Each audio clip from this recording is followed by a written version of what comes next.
গণভবনের ভিতরে চলে আসলাম। হা হা হা। ভাইনা কই এসো? বাইকনার ক্যামেরাম্যান আমি। গণভবনে চলে আসলাম। এখন আমরা গণভবন আর গণভবন না, এখানে কবরস্থান। এখন কবরস্থান হয়ে গেছে, কাগজপত্র সব ফাইল আয় ভাইরা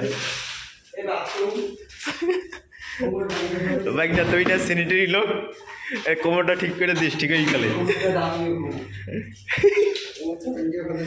ওইটা তুই ঠিক করে দিয়ে যাস, ঠিক হইলে পরে।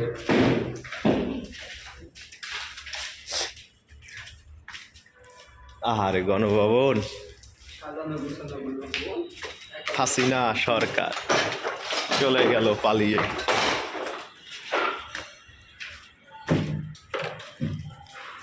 সব চুরমার।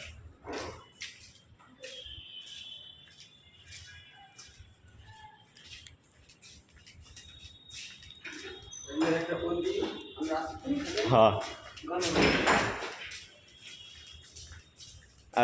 উপরে যাওয়া যাবে না মনে হয়, উপরে আটকেন না।